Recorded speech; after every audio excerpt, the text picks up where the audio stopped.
12 petroglyphs of cows and bulls captured his interest because they are found nowhere else in Saudi Arabia. The style of their horns and bodies is distinctly ancient Egyptian, the same style found in the temples and tombs of ancient Egypt. Unable to enter the holy precinct from the front and climb upon Mount Sinai, we now approach it from the backside, where the two large boulders with the solitary tree between them can be seen. Climbing the mountain here, we soon find ourselves on top of a large, sheltered plateau.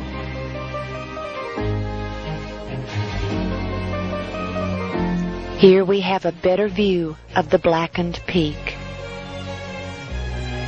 Panning the area, we find it to easily be large enough to accommodate the 70 elders who accompanied Moses up into the mountain at one point in time.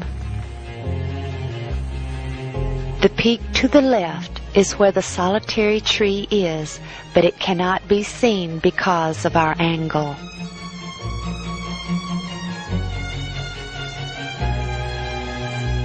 And just ahead, over that ledge, lies the holy precinct. Looking down, we see the fence which follows along the bounds set by Moses, and just beyond that fence is part of the camp of the Israelites.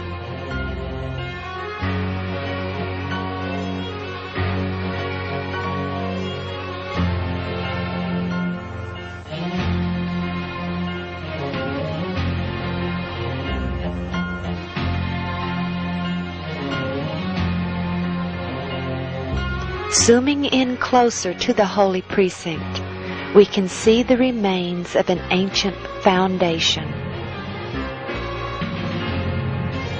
Could this be the remains of the first tabernacle which Moses removed to the outside of the camp after the golden calf incident? Exodus 33 verse 7, "And Moses took the tabernacle and pitched it without the camp, afar off from the camp, and called it the tabernacle of the congregation."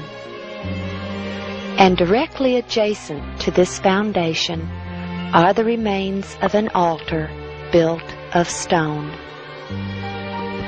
Exodus 20:25, "And thou wilt make me an altar of stone, thou shalt not build it of hewn stone." Panning further, we stop to look at the tracks made by the Bedouins' trucks before the fence was erected. This gives you a better idea of the size perspective of the enormity of this area. And here we see the guard building and archaeological sign which we saw earlier from the front. Returning back to the foundation we saw earlier, the camera begins to pan outward, where we will be able to see the location of the altar to the golden calf.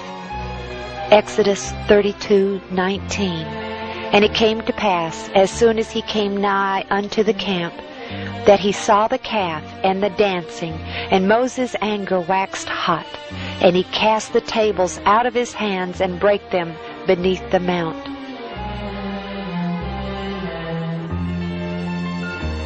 Still visible today also is the stream bed which descended from the mountain to give the people abundant water for themselves and their flocks and herds. Preparing to leave, we can look down upon the backside of the mountain, and again we see the vast plain area. Arriving on the opposite side of this mountain, we find an area which fits the biblical description of Rephidim, the last encampment of the Israelites before they reach Mount Sinai. Exodus 17:6, the Lord tells Moses, "Behold, I will stand before thee there upon the rock in Horeb, and thou shalt smite the rock, and there shall come water out of it, that the people may drink." And Moses did so in the sight of the elders of Israel. The most incredible evidence for this sight is the giant split boulder upon a hill with evidence that large streams of water flowed from it. The rocks still display the erosion pattern of tremendous amounts of water descending from this rock.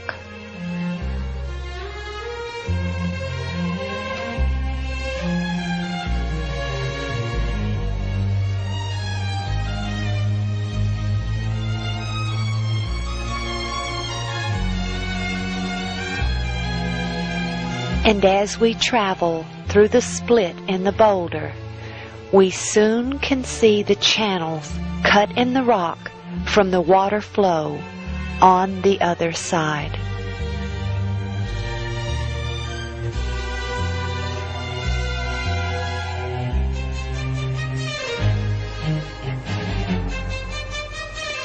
And panning outward, we can see these channels continue out into the plain.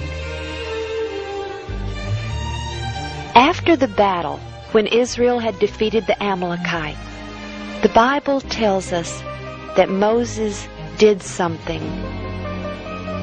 As we go to Exodus 17, verse 15, and Moses built an altar and called the name of it Jehovah Nissi.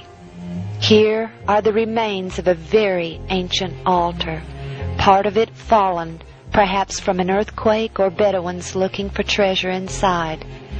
But enough is still intact to show it was indeed an altar, as it is not hollow inside, but solid all the way through.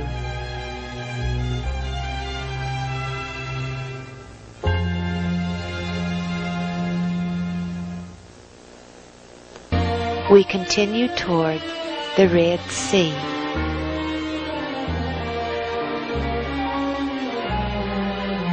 And just up ahead, we can barely see the Gulf of Aqaba.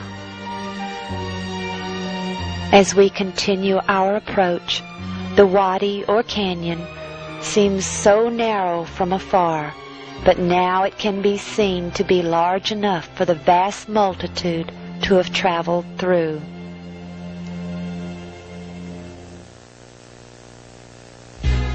And across the sea, we can see the large beach area on the Egyptian side.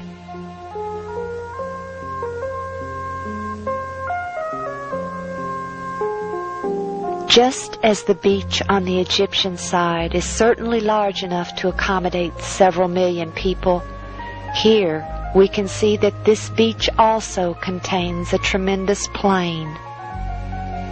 In Exodus 14, verse 30, we read, "Thus the Lord saved Israel that day out of the hand of the Egyptians, and Israel saw the Egyptians dead upon the sea shore."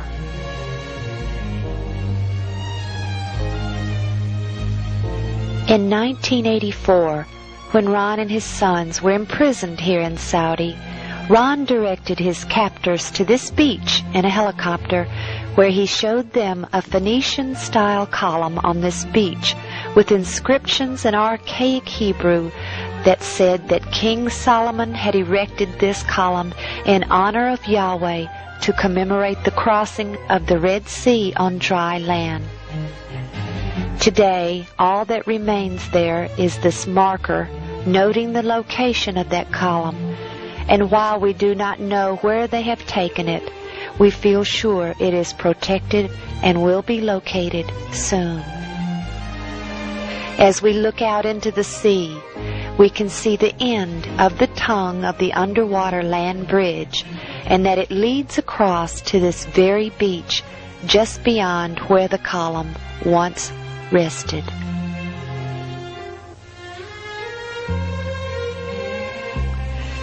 Panning the beach, we also can see the restored remains of the ancient fortress we believe was Baal Zephon of the biblical account.